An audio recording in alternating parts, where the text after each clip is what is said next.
galerinha, vamos começar aí falando das manifestações literárias do século XVI, né? Sobre o quientismo. Vamos ver as características aí. Como é que essas primeiras manifestações literárias, né, em terra brasileira ocorreram, né, essas manifestações no período do Brasil colônia, tá bom? Na verdade, é um conjunto de obras, né, que faziam parte desse período aí, né? Nós citaríamos aí alguns autores importantes, nós vamos falar aí um pouquinho. Na verdade, quando a gente fala dessas manifestações literárias do século XVI, do quientismo, né? A gente está falando aí da época aí que, na verdade, fala-se, não é descoberta, né? Não é que o Brasil foi descoberto, fala-se, na verdade, de os portugueses chegaram aqui, né, até o Brasil, e eles, na verdade, eles não descobriram. Aqui estavam os indígenas, não é isso? E o que eles tentaram fazer a todo momento, o que os portugueses, né, o que os colonizadores tentaram fazer com os colonos, né, tentaram fazer com os indígenas que aqui se encontravam. Eles tentavam impor a religião, a cultura, a língua, né, várias imposições aí foram feitas aí pelo europeu sobre os indígenas, né? Esse caráter, aí eu pus aqui, ó, as características: caráter informativo, literatura de informação de cronistas e viajantes. Por que literatura de informação? Porque, na verdade, a literatura aí do século XVI, o quientismo, ela não é considerada propriamente dita pelos estudiosos da língua, né? Ela não é considerada como se fosse a literatura. Começou aqui. Quando começa a literatura brasileira, né?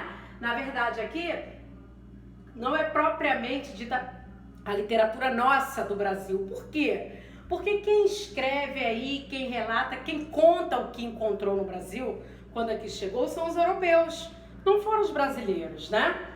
Aí nós temos aí caráter informativo. Como é que se divide aí o quientismo? A literatura de informação e a literatura de catequese, a literatura jesuítica. Vamos ver a diferença. Literatura de informação ou dos cronistas e viajantes. O que seria essa literatura de informação? Os portugueses chegaram ao Brasil, né? Legal. Ai, que lindo, que terra bonita, natureza exuberante. Aí acharam, caramba, muito legal. Era interessante para eles economicamente, né? O Brasil. E é aqui a gente sabe já a história que eles colonizaram, né? Essa literatura de informação, como eu pus aqui, né? O que acontece? Eu pus o principal representante da literatura informativa é Pero Vaz de Caminha, né? Com a carta dele aí, carta de Pero Vaz de Caminha. O que ele relata nessa carta? Na verdade fala que os índios, né, são inocentes, os índios cobriram as vergonhas, né, não tinham vergonha, eles não cobriam os órgãos, né? Eles relatam, na verdade, é relatado na carta de Pero Vaz, como é o índio, a natureza, há uma informação, né, uma literatura de informação, e não poema em si, entendeu? Há uma informação de como era a terra, de como era a natureza, ok? Aí eu pus aqui a literatura de catequese, aí chegou no Brasil em 1549. A literatura de catequese seria o quê? Seria os jesuítas, né?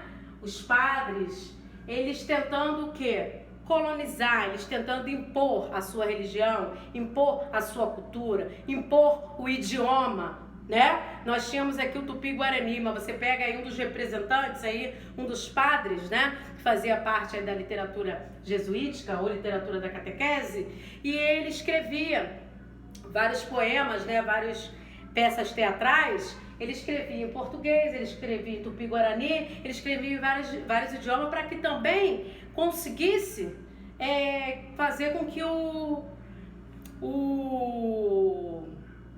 os indígenas, né, eles participassem, eles lessem, né? Mas a principal intenção era fazer, né, com que os índios, eles era considerado assim aculturado. O que é aculturado? É considerado como se o índio ele não tivesse cultura. Não tem nada, né? Os europeus consideravam dessa forma. Então agora a gente vai colocar uma nova religião, né? Tirar as crenças dos índios, eles passarem a professar a religião católica, né? Eu pus padres Fernão Cardim, José de Anchieta e Manuel da Nóbrega. Foram os principais representantes aí da literatura jesuítica, né? Quem se destacou bastante foi José de Anchieta, né? Em razão aí da sua produção aí de caráter pedagógico e moral. Por que pedagógico? Tentava o quê? Ensinar o índio, né? Ensinar uma nova forma de viver, ensinar uma religião, ensinar um novo idioma, né? Ensinar aí a língua portuguesa, tá? E ele era muito popular, a linguagem adotada por ele era muito simples. Ele escreveu alguns poemas, algumas peças teatrais, tá? E teve um valor, eu pus ali no final, um amplo valor significativo no processo de formação de nossa cultura. Por quê? A partir daí começou, na verdade, uma nova literatura, uma nova forma do homem, né?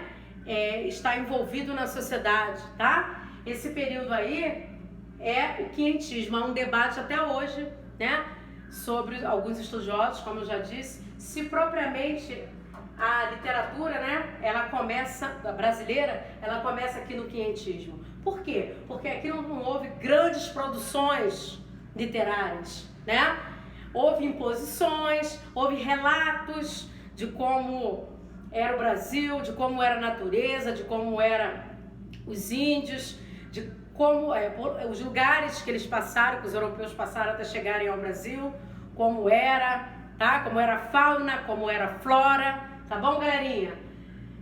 Vamos lá? Então aí começa aí a nossa literatura aí, mesmo tendo essa polêmica aí, se é considerada literatura brasileira realmente rica, se não é, a gente começa aí com o primeiro assunto aí da literatura, quinhentismo, tá bom? Gente, no próximo aí a gente vai fazer